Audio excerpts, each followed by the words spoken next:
bienvenue au Grand Mémorial Sacre, qui est l'antenne de l'Université de et en dehors de la mission éducative et de recherche, nous essayons aussi à travers nos événements de promouvoir les échanges culturels, artistiques et scientifiques entre la France et les États-Unis. J'ai l'honneur de clôturer notre programmation du mois de mars dédiée au mois de la femme en compagnie de trois grandes personnalités qui défendent le droit des femmes. Michel Dominici, par le biais de son travail documentaire. Je pense qu'on peut saluer Michel.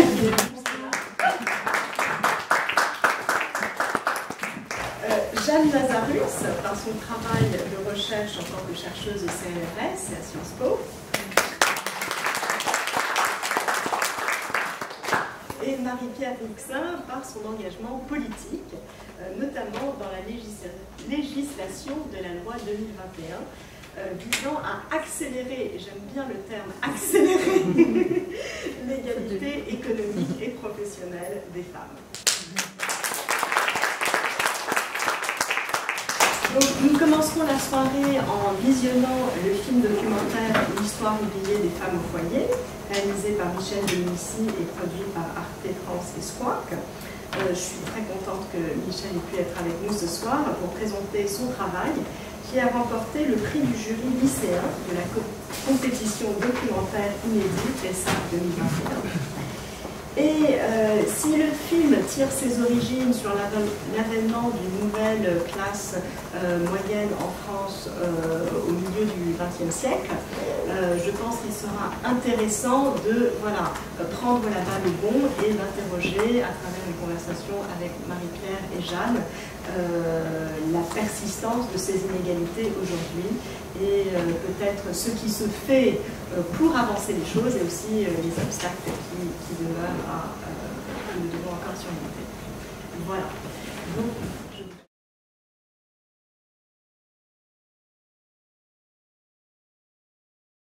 Bien, bonsoir à toutes et à tous.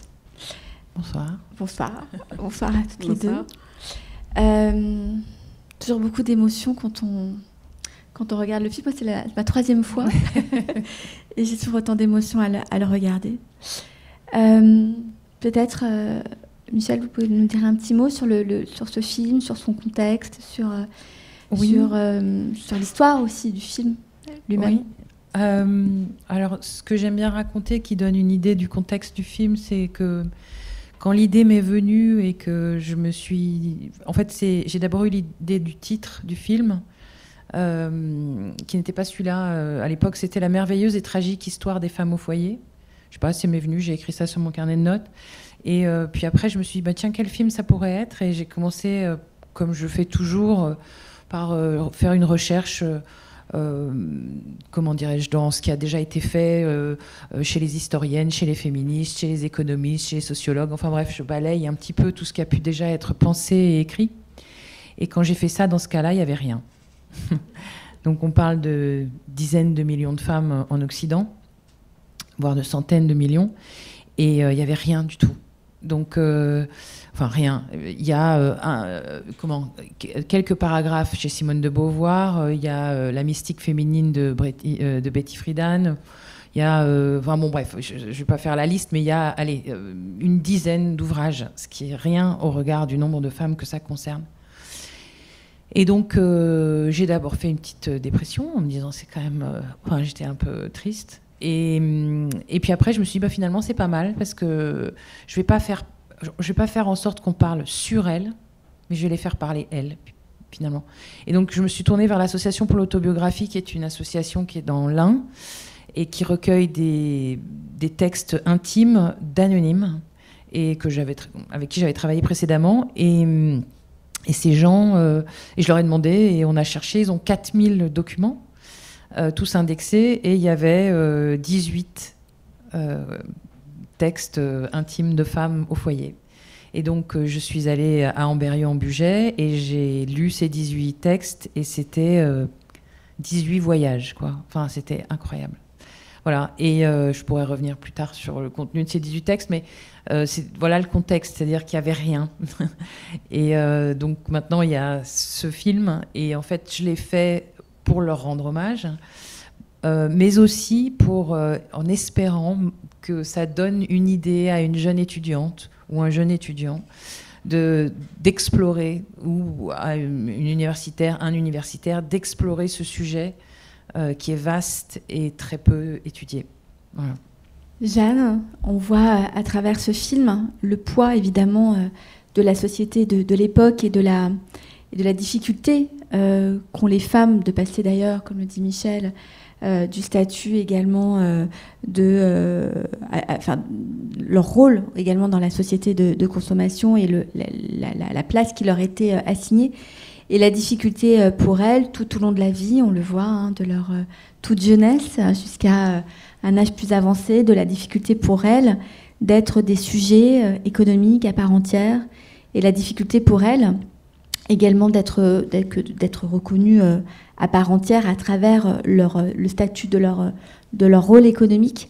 Peut-être en dire également un mot sur ce point-là. Oui, alors d'abord dire que vraiment j'ai beaucoup aimé le film, c'est très émouvant et c'est vraiment le film d'une époque. C'est l'histoire des femmes au foyer de cette période du baby-boom et comme vous le dites dans le film d'ailleurs, qui est vraiment un moment particulier avec, certes, dès le 19e siècle, on a des femmes qui restent à la maison, mais là la différence c'est qu'il n'y a plus la domesticité aussi parce que ça veut dire qu'elles sont, à la fois elles ont toutes les charges et elles sont seules. Et elle le raconte elle-même très bien. En fait, il n'y a quasiment pas besoin d'universitaires pour analyser, parce qu'elles analysent très très bien leur situation. On voit bien qu'elles sont au début pleines d'espoir, et puis qu'elles se rendent compte que leur vie s'est rétrécie, et que leur personne n'arrive pas à être aussi complète que celle de leur mari, qui lui peut voyager à son autonomie. Et toute la question de l'autonomie. Alors on voit bien aussi le fait que c'est quand elles avancent dans la vie, quand les enfants sont plus grands, que la contrainte un peu vraiment urgente au jour le jour se libère un peu, qu'elles se demandent si elles ne pourraient pas changer. Et on voit bien la question du manque d'argent. Ça, c'est aussi quand l'une d'entre elles dit qu'elle ne peut pas divorcer parce qu'elle n'a pas d'argent, ou une autre dit qu'elle doit demander de l'argent à son mari. Donc il y a une contrainte matérielle très forte. Il y a l'aspect psychologique de ce sentiment d'une vie très resserrée, mais il y a aussi concrètement qu'elle se trouve dans l'impossibilité de pouvoir se réaliser. Et mais ça ne veut pas dire qu'elle ne le souhaite pas. Et alors il y a le passage vers la génération de leur fille, qui est aussi vraiment l'espoir, c'est que ça ne se reproduise pas. Et c'est aussi pour ça qu'on voit bien que c'est vraiment une génération particulière, parce que sans doute leurs mères n'ont pas eu la même expérience. Tout ce que vous montrez aussi sur la consommation, sur cette idée que parce qu'on a, par exemple, une machine à laver ou des fours, etc., on aura moins de travail. Et en fait, c'est pas du tout le cas, parce que les exigences augmentent avec la technique. Donc on a une machine à laver, mais on fait plus souvent des lessives et on veut que le linge soit plus propre. Et donc ça les allège, en fait, pas du tout. C'est une illusion, ça. Ce que je trouve intéressant, je trouve beaucoup de choses, évidemment, très intéressantes dans ce très beau film, mais je dois dire qu'on voit bien également à quel point il y a d'une part l'histoire, le conte marketé par la société, et puis de l'autre la réalité que vivent ces femmes au quotidien, et la dure réalité qui est effectivement celui des difficultés matérielles qui sont les leurs et qui donc les privent à la fois d'une forme d'autonomie, de liberté, et parfois probablement les soumet pour certaines d'entre elles à des formes de violence qu'elles doivent évidemment vivre et dans lesquelles elles sont insérées. Et moi, je ne sais pas quel est votre point de vue, peut-être, à toutes les deux aujourd'hui. On voit à la fois des études qui sortent aujourd'hui, encore dernièrement, la semaine dernière, une qui est sortie notamment en Grande-Bretagne. Mais on a évidemment la même chose en France. Je pense aussi à l'étude de Viviane de Beaufort, des femmes du pas de côté, où on voit ces femmes aujourd'hui, notamment diplômées, et qui refusent de s'intégrer sur le marché du travail et qui souhaitent devenir femmes au foyer. Et je m'interroge également sur l'aspect marketé de nos sociétés, alors peut-être pas à travers la publicité comme à l'époque, mais peut-être à travers les réseaux sociaux aujourd'hui, et qui formulent aussi des injonctions déguisées à l'égard des femmes qui, de fait, ont du mal à cumuler l'ensemble des assignations qui leur sont proposées, et donc, pour certaines d'entre elles, disent le fameux « non merci ». Et je m'interroge sur peut-être sur miroir aux alouettes qui se profilent. En fait, ça me fait penser à plusieurs choses que vous dites. La première, c'est que quand j'ai décidé de faire le film, je me suis rendu compte... Alors évidemment, les chaînes de télévision aiment bien classer les choses pour les ranger dans les bons tiroirs. Donc il fallait que ce soit un film d'histoire. Mais en fait, pour moi, oui, bien sûr que c'est un film d'histoire et ça traite d'une période très particulière. Mais pour moi, c'est un fantôme, cette figure-là de la mythologie des femmes. Il y a pour moi, la mythologie qu'on a enseignée aux femmes depuis toujours, il y a plein de figures comme ça. Après, j'ai fait un film sur Marilyn, qui est une autre figure à laquelle inconsciemment, on nous apprend à nous mesurer. Enfin, voilà. Et ben là, les femmes au foyer, c'est des fantômes qui nous habitent tous et toutes, hommes et femmes. Et elle est là dans le couple entre nous, parce que nous, on se mesure en se disant, je suis pas assez... Enfin, ce que je raconte toujours, c'est quand je vais chez des amis, femmes, hein, jamais hommes, mais femmes, elles vont me dire oh, c'est pas assez rangé. Ne fais pas attention, c'est pas assez rangé. Pas assez rangé par rapport à donc une mesure qui est celle-ci, cette femme un peu... en tout cas, le mythe de cette femme au foyer, où la tarte aux pommes n'est pas assez réussie. Enfin bon, bref. Et donc, c'est aussi le portrait d'un fantôme que je voulais faire. Après, que ce fantôme continue d'exister et soit agité par des forces réactionnaires, surtout en temps de crise, c'est une mécanique... c'est malheureusement une mécanique bien connue. Moi, je reste assez optimiste, mais peut-être que c'est mon tempérament. C'est-à-dire que, oui, il y a des forces et des femmes... D'abord, après, moi, ce qui m'importe aussi, c'est que chaque femme puisse choisir. Ce qui était gênant à cette époque-là, c'était que c'était le seul modèle autorisé à tous les tempéraments. Après, il y a des tempéraments qui se sont absolument épanouis en étant mère au foyer ou femme au foyer. Donc, si certaines femmes veulent le choisir, je n'y vois aucun inconvénient. Après, que ce soit agité en souterrain par des forces réactionnaires sur les réseaux sociaux, oui, là, évidemment... il faut essayer de combattre, c'est le jeu de la démocratie et de son instabilité perpétuelle. Oui, après, je pense qu'on n'est pas du tout dans les mêmes modèles familiaux que ceux de cette époque-là. Il y a plusieurs éléments. Il y a d'abord l'âge auquel les femmes se mariaient.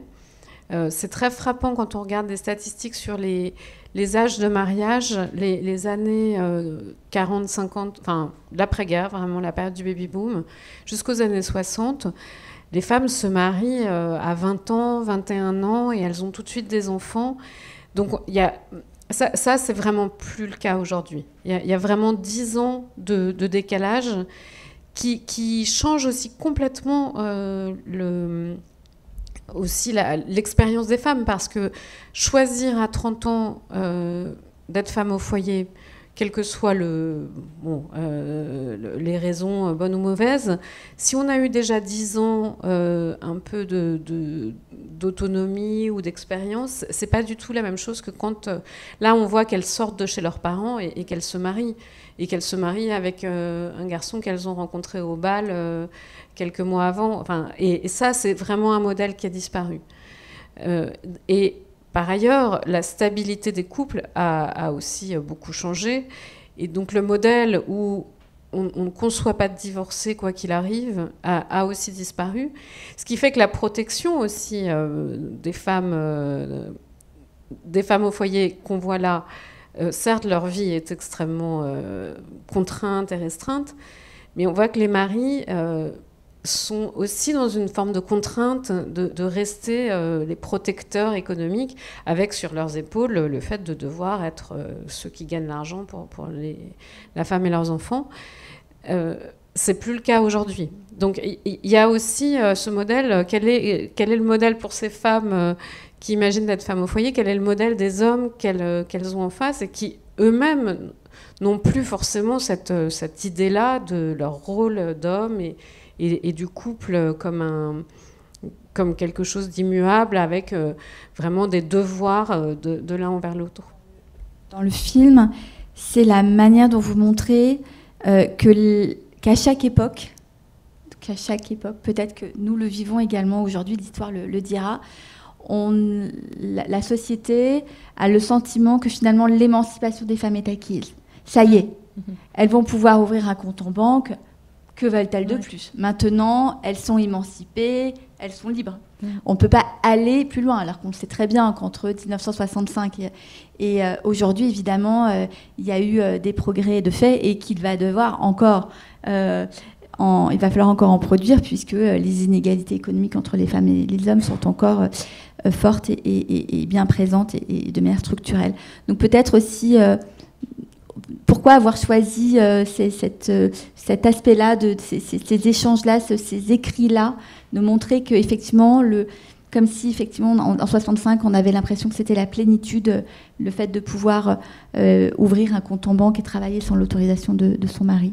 Alors je ne vais pas répondre tout de suite parce que je voudrais d'abord rendre hommage aux législateurs, parce que dans le film, je suis une amoureuse de la politique. Je voulais faire référence aux lois qui changent les vies. En fait, on est là, nous, on dit oui, ils vont être tous pourris, tous pareils. Bref, mais les lois changent les vies. Et je voulais, par exemple, il y en a même une qui n'a rien à voir, mais c'est les 3 semaines de congés payés en 56. Quand je suis tombée sur ce journal et cette femme qui dit grâce à ça on a pu s'offrir un week-end à 2, voilà, c'était vraiment un impact direct, certes modeste, mais un impact direct de la politique sur une vie. Et alors, bon, après il y avait évidemment la loi de 65 qui est encore plus définitive. Mais ce qui est intéressant, je trouve, sur le fait que à chaque époque on a l'impression qu'on a tout acquis et que ça y est, maintenant. Bon, d'abord c'est un argument pour nous faire taire, je pense. Mais aussi, ce qui est intéressant et ce qui se passe aujourd'hui, c'est qu'il y a eu la bataille du vote, ensuite il y a la bataille de l'égalité légale, et puis maintenant, on est en train de retourner les pierres, c'est-à-dire on s'attaque au récit, et là on s'attaque vraiment à la structure, comment dirais-je, au squelette même de ce qui est notre culture et de ce que sont nos croyances. C'est-à-dire que, et moi ça rend mon métier passionnant, on a effectivement tout exploré sur cette petite planète, on a l'impression qu'on a tout exploré, en fait on peut tout recommencer à l'aune de tous ces regards et ces points de vue nouveaux qui redéfinissent, qui re-racontent. Et en fait, moi j'ai compris il y a quelques années que mon métier c'était ça, c'était de prendre des choses qu'on avait tous l'impression de connaître et de les faire raconter par d'autres. Et tout d'un coup, ils prennent un relief, une tournure complètement nouvelle. Et ça m'est arrivé plusieurs fois que des gens me disent « je pensais rien apprendre ». En fait, j'étais très surpris. Et voilà, c'est modeste, mais ça me suffit. Et là, c'est vraiment... je trouve que c'est tout le travail autour du récit qui nous attend aujourd'hui. En tout cas, dans mon métier, je trouve que c'est au cœur de mon métier et c'est ce qui le rend passionnant aujourd'hui. Et donc, le sujet étant également l'autonomie économique des femmes. On voit à quel point aujourd'hui, il y a encore des inégalités structurelles économiques fortes entre les femmes et les hommes. On va rappeler quelques chiffres en France, mais 22% d'inégalités économiques, de revenus entre les femmes et les hommes, dès le plus jeune âge d'ailleurs, parce qu'on voit également que l'octroi d'argent de poche est différent entre les filles et les garçons, 30 à 40% au moment de la retraite. Et donc on voit que ces racines probablement viennent également sur de la conception que l'on a de l'argent, du rapport des femmes à l'argent. Jeanne, peut-être vous pouvez nous en dire un mot, parce que ce sont vos travaux. Oui, alors on voit bien d'ailleurs, finalement ce film nous donne un certain nombre d'indices sur les raisons pour lesquelles on a toujours ces inégalités, puisque on hérite de ces générations qui sont pas très lointaines et dans lesquelles c'était les hommes qui travaillaient. Les femmes, si elles travaillaient, c'était un travail secondaire pour leur argent de poche, cette fameuse notion de salaire d'appoint qui a longtemps été une justification du fait de payer moins les femmes que les hommes pour le même métier. Et qui était aussi une justification pour les syndicats. Ce n'était pas du tout seulement le patronat qui cherchait comme ça à payer moins les femmes, parce que les femmes étaient potentiellement des concurrentes. Et de toute façon, le mari était là pour subvenir aux besoins. La sécurité sociale est pensée vraiment comme ça, avec les droits qui sont ouverts au mari, enfin ouverts aux travailleurs, et les ayants droit, épouses et enfants, qui ont des droits par le mari. Donc c'est vraiment ce modèle qui est mis en place et dont on hérite quand les femmes rentrent dans le salariat très très fortement dans les années 60, elles rentrent dans des postes moins élevés et aussi avec des salaires moins bons. Et ça perdure jusqu'à aujourd'hui, même si en termes de réussite universitaire et scolaire, les femmes sont meilleures. Autre élément très particulier à la France, c'est que dans beaucoup de pays, encore aujourd'hui, on a la participation des femmes au marché du travail est élevée dans la vingtaine. Ensuite, il y a un creux dans l'âge où elles ont des enfants, et puis elles reviennent vers 45 ans. C'est pas du tout le cas en France. En France, les femmes restent, parce que justement les lois... Enfin, pas seulement les lois, tous les services publics de la petite enfance, l'école maternelle, etc., font que les femmes peuvent continuer à être salariées. Et malgré ça, elles n'ont pas les mêmes carrières, elles sont moins promues, elles sont elles-mêmes aussi... elles ont parfois le sentiment qu'il ne faut pas trop non plus en vouloir. Elles ne sont pas constituées avec la même ambition dès leur socialisation. Et tout ça s'additionne pour arriver à ce qu'on ait des déséquilibres que tout le monde déplore. Alors c'est peut-être la nouveauté par rapport à la période qu'on voit dans le film. C'est-à-dire qu'aujourd'hui... Personne ou très rares sont les personnes qui disent bah oui, c'est tout à fait normal que les femmes gagnent moins d'argent que les hommes. Donc c'est déjà une avancée très significative que tout le monde le déplore. Et pourtant, toute une série de mécanismes continuent à avoir lieu. Il y a aussi le choix des filières qui sont... là aussi, dans les études que les femmes choisissent, on s'aperçoit qu'elles choisissent plutôt les filières moins compétitives et les filières qui rapportent moins d'argent. Tout ce qui a trait aussi à l'éducation, aux soins, où les salaires sont moindres. Parce que ça c'est aussi un autre effet du fait de considérer que les femmes au foyer ne travaillent pas, c'est que les personnes qui font ce travail dans l'espace marchand ne sont pas considérées comme travaillant vraiment. Elles se contentent de faire le ménage comme elles l'auraient fait chez elles. Et donc, c'est un travail qui ne mérite pas tellement de rémunération, dont on ne considère pas qu'il y ait un savoir-faire derrière. Et ça a aussi des effets importants sur les niveaux de rémunération, sur les types d'emplois aussi qui sont donnés aux femmes. Donc en fait, on a, et là pour le coup, on a beaucoup de recherches et d'études qui... On les connaît, les mécanismes, on peut les lister. Il y en a peut-être encore à découvrir, mais il y en a beaucoup qu'on connaît et que malgré tout, on continue à laisser perdurer. Donc voilà, dans les avancées contemporaines, il y a vraiment des questions sur le marché du travail désormais. La question, c'est pas que les femmes travaillent, puisque ça, c'est en tout cas en France, c'est pas tellement le problème, mais c'est de s'assurer qu'elles travaillent dans des conditions équitables. Alors, pas forcément, on peut se dire... une des options, c'est de se dire on va apprendre aux femmes à être aussi motivées que les hommes pour en vouloir, pour travailler, pour être en concurrence avec leurs voisins. Donc garder les mêmes règles du jeu et puis simplement faire en sorte que les femmes jouent mieux le jeu. Et puis il y a d'autres idées qui peuvent être de changer un peu les modalités du travail, et ça fera du bien, et ça fait du bien aux hommes comme aux femmes, et trouver des modes de vie où on partage son temps entre la vie familiale, la vie professionnelle, pour l'ensemble des hommes et des femmes, et qui s'adaptent aussi aux modèles de couple qui ont changé. Enfin voilà, c'est des choses qui sont... Et on voit bien que les jeunes générations sont très... peut-être dès le plus jeune âge, en fait, sensibilisées à ces questions-là. Donc l'espoir, c'est que les choses avancent. Ouais, je plaide totalement pour une redéfinition des règles du jeu, notamment dans la sphère économique et professionnelle. Est-ce qu'on prend des questions, peut-être ? Merci beaucoup, c'était passionnant et c'était un très beau film, donc ravie de l'avoir découvert ce soir. L'une des revendications féministes de très longue date, c'est la rémunération du travail domestique, un salaire pour le travail domestique. Donc, à la députée qui est là avec nous ce soir, qu'en pensez-vous ? Est-ce que c'est envisageable ? Est-ce que c'est à l'ordre du jour ? Et une question sous-jacente, mais qui est liée, on parle des femmes au foyer, et on parle de la précarisation des femmes de manière générale, des inégalités, etc. Et j'aimerais revenir aussi sur un peu les discriminations faites entre les mères, et les mères d'un enfant versus les mères de familles dites nombreuses, donc à partir de 2 enfants, où aujourd'hui énormément de prestations familiales sont conditionnées justement à avoir 2 enfants, et notamment sur les sujets de retraite sur lesquels nous ne rentrerons pas ce soir, mais voilà mes questions.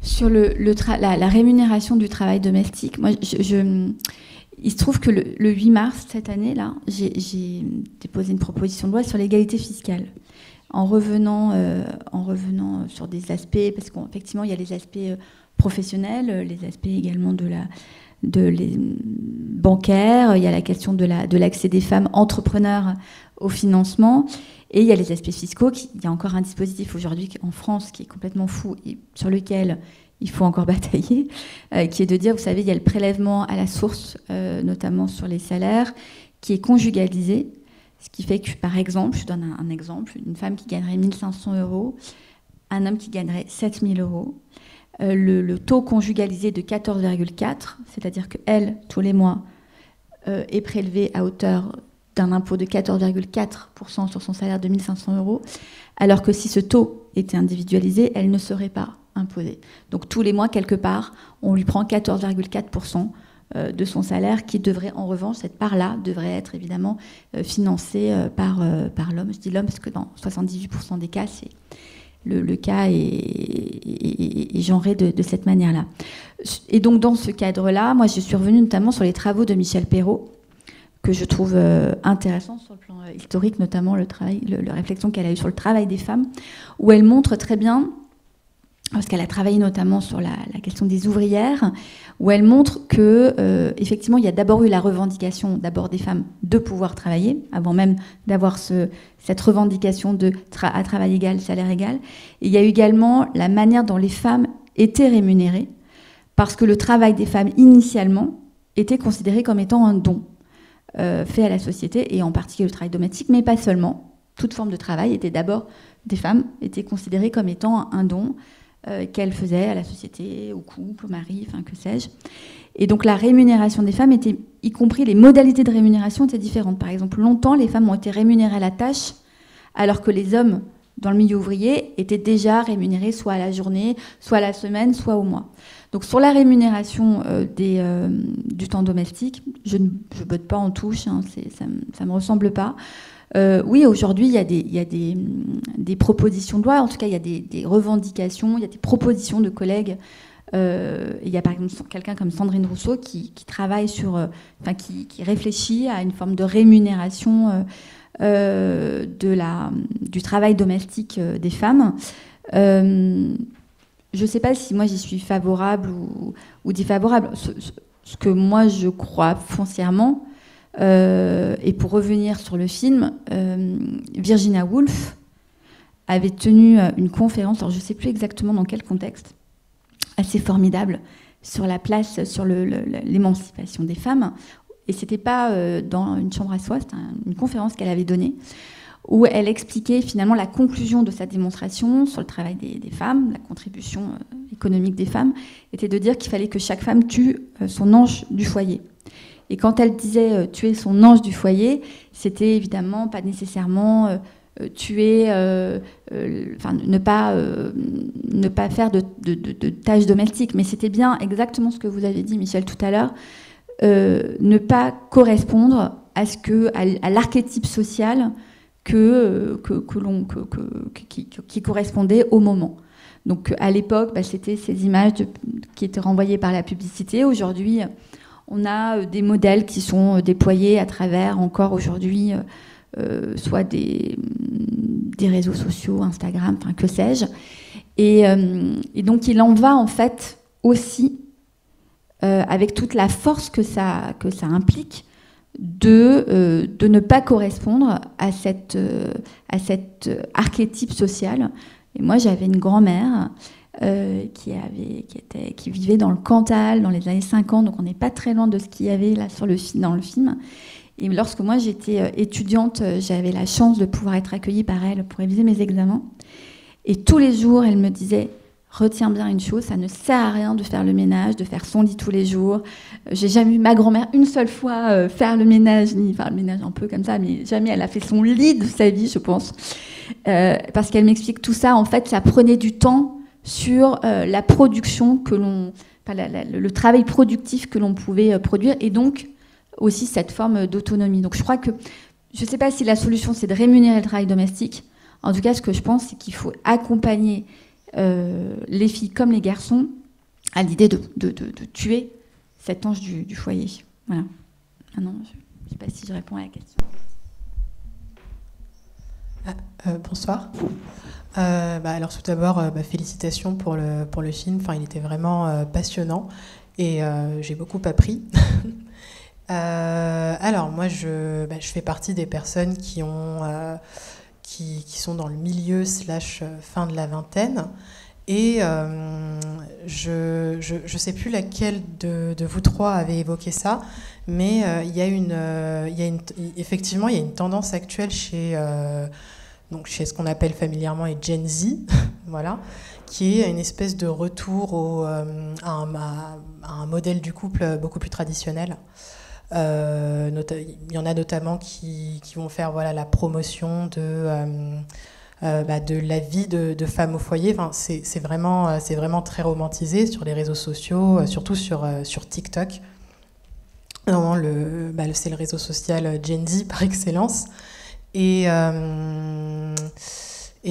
également, je voulais revenir sur le fait que même s'il y a eu beaucoup d'avancées depuis les années 50, 60, 70, les inégalités salariales sont toujours présentes. Et ce qui est assez surprenant, c'est que j'ai constaté que parfois, ce type de promotion venait de femmes qui étaient initialement féministes. C'est-à-dire qu'en fait, il y a un ras-le-bol et elles se disent, mais en fait, pour parler familièrement, en fait, les inégalités continuent, on continue à se faire un peu entuber. Donc en fait, à quoi ça sert qu'on se prenne la tête à travailler finalement avec après nos études? Donc pourquoi pas faire nos petits masters, trouver un mari et avoir une vie confortable.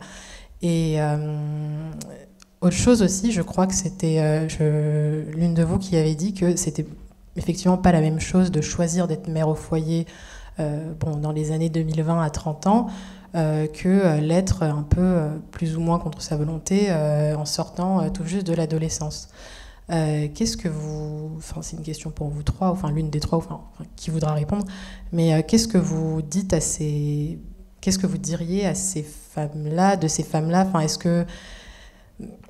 Parce qu'en fait, j'ai l'impression qu'en reproduisant ce schéma-là, elles ont l'impression qu'elles pourraient avoir des avantages, parce que on n'est plus dans les années 50, donc elles pourraient retrouver ce modèle-là de vie plus traditionnel, mais en connaissant un peu les rouages et en ayant un contrôle sur ça. Mais est-ce qu'elles auraient vraiment un contrôle sur ça? Est-ce qu'elles continueraient à se faire piéger? Je ne sais pas si ma question était claire. Elle était très longue, en tout cas. Oui, moi j'ai très envie d'y répondre, en tout cas. Oui. En fait, ce que j'ai envie de dire à ce mouvement-là, Ce qu'elles ont en commun souvent, ces filles sur les réseaux sociaux, c'est qu'elles sont jeunes. Excusez-moi, mais c'est un peu une réponse de vieille dame. Mais ce que moi j'ai constaté dans les journaux intimes que j'ai lus, c'est qu'au début tout est chouette, quoi. C'est-à-dire que là, tous les journaux intimes que j'ai lus, c'était des mariages d'amour, parce qu'on est au XXe siècle, on n'est plus au XIXe. Donc elles sont toutes dans un enthousiasme débordant. Une petite note un peu amère au moment où elles sont déracinées en général parce qu'elles suivent le mari et que du coup elles quittent parents, village ou ville, etc. et qu'elles se retrouvent seules dans un appart de 8h le matin à 8h le soir. Mais bon, le premier enfant arrive, c'est chouette. Et là, c'est même pas que chouette, c'est merveilleux. Le premier enfant, c'est merveilleux. Deuxième, troisième, bon là on commence un peu à voir qu'il y a du taf, quoi. Et puis surtout, c'est sur la longueur que ces choses-là se discutent. C'est-à-dire que être péremptoire à 20, 25, 30 ans sur c'est ça le modèle et c'est ça et c'est mon bonheur, ce que je peux entendre parfois sur les réseaux sociaux, je me dis, le sens d'une vie de femme au foyer, il est organisé autour des enfants et du mari.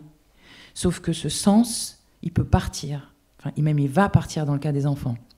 Donc, à un moment donné, le sens de la vie de ces femmes s'en va. Et même parfois, en fait, en général, le moment où les enfants s'en vont, ça correspond au moment où le couple s'use, où on arrive à un âge où nous-mêmes, vers la cinquantaine, c'est plus tout à fait la même histoire. Donc ça se conjugue de cette manière-là. Et il y a un âge où vraiment le statut de femme au foyer est testé rudement. C'est à partir de 50, 60 ans. Je ne dis pas qu'il y a des femmes qui sont malheureuses. Hein. Il y a des femmes au foyer qui passent cette étape très bien. Mais elle est rude. Hein. Et donc, moi, toute femme qui m'en parle avant, je ne peux pas m'empêcher de me dire, OK, quel âge ? Quel âge vous avez ? OK, on en reparlera après. Désolée, c'est une réponse de vieille dame, mais au vu de ce que j'ai lu ou de ce que j'ai entendu avec des femmes avec qui j'ai échangé, je trouve que c'est la réponse à apporter à ces jeunes filles. Ouais, alors moi, je serais un peu plus... disons, je pense qu'on a plus d'espace de choix, en fait, aujourd'hui. Enfin, je dis nous, les femmes. Mais...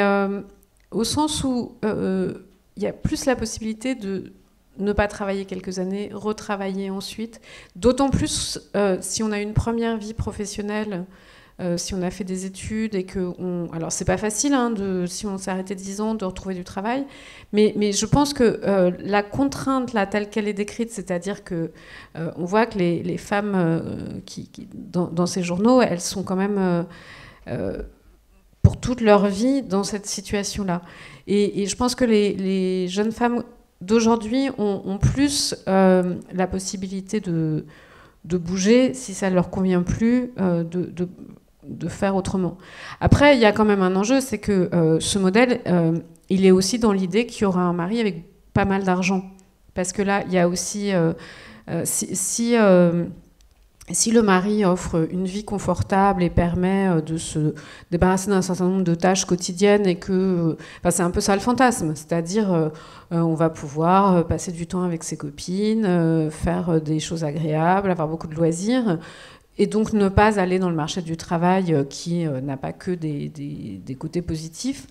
Mais très bien, mais en fait, ça dépend... Enfin, ça veut dire c'est vraiment un modèle aristocratique, en fait, de femmes qui ne travaillent pas, mais qui ont des tas d'activités aussi potentiellement charitables. Enfin, c'est un modèle qui existe. Dans beaucoup de pays, enfin, il y a aussi, peut-être, paradoxalement en France, une injonction à ne pas être femme au foyer. Étant donné que la majorité des femmes travaillent, les femmes au foyer sont aussi vues comme une sorte d'étrangeté qu'on a beaucoup moins, par exemple, aux États-Unis, où c'est très fréquent de s'arrêter quand on est une femme pour s'occuper de ses enfants jeunes. Ou en Allemagne, où là, carrément, jusqu'à 6 ans, si les mères continuent à travailler, elles sont vues comme des espèces de monstres. Enfin, voilà, donc il y a aussi une sorte de... Enfin, voilà, moi je serais plus, disons, plus nuancée sur le fait que, en fait, les modèles sont... Enfin, tout modèle est une sorte de norme qui serait imposée. Et ce qui est peut-être un peu plus facile aujourd'hui, c'est la possibilité de choisir. Cela dit, il y a quand même des renoncements aux carrières. Si on ne va pas au bout de ses études, ou si par exemple, je sais pas, on a fait des études de médecine et puis que finalement on n'exerce pas, on n'exercera peut-être jamais. Donc c'est pas comme si tout était réversible, mais c'est peut-être quand même plus réversible que dans les exemples qu'on voit dans le film. Alors moi, je vais conclure avec un tableau peut-être très sombre, mais il y a évidemment le sujet des violences.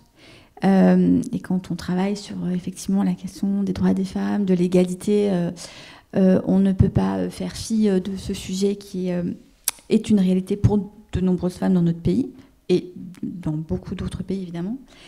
Et la première condition, qui n'est pas c'est une condition nécessaire mais pas suffisante. Ça ne signifie pas que des femmes qui sont autonomes, voire même qui parfois sont mieux rémunérées que leurs conjoints, ne sont pas victimes de violences conjugales. Mais il n'empêche que le fait d'être autonome sur le plan économique permet effectivement de pouvoir se libérer plus facilement de l'emprise lorsqu'on est victime de violences conjugales, qu'elles soient physiques, psychologiques, économiques également. Et donc, voilà, c'est aussi ça c'est un premier point. Et le deuxième point, c'est qu'on parle beaucoup des inégalités économiques également au moment de la retraite, et c'est important. Parce que les femmes, en tout cas en France, je ne sais pas ce qu'il en est des autres pays, mais en tout cas les femmes en France vivent plus longtemps que les hommes, mais en moins bonne santé. Et cela va de pair également avec le niveau économique des femmes, notamment au moment de la retraite.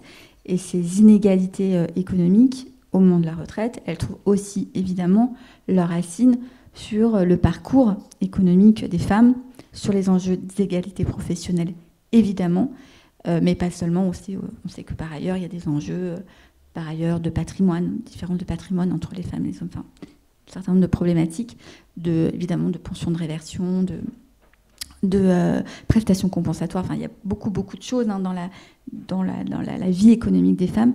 Mais ces deux points-là, je crois que c'est important de les avoir en tête. Et c'est la raison pour laquelle moi je plaide. Et je rejoins Jeanne Lazarus lorsqu'elle dit que les femmes sont libres des choix qui sont les leurs. Et je suis bien d'accord avec ce point. Mais je crois que c'est important que les choix soient éclairés.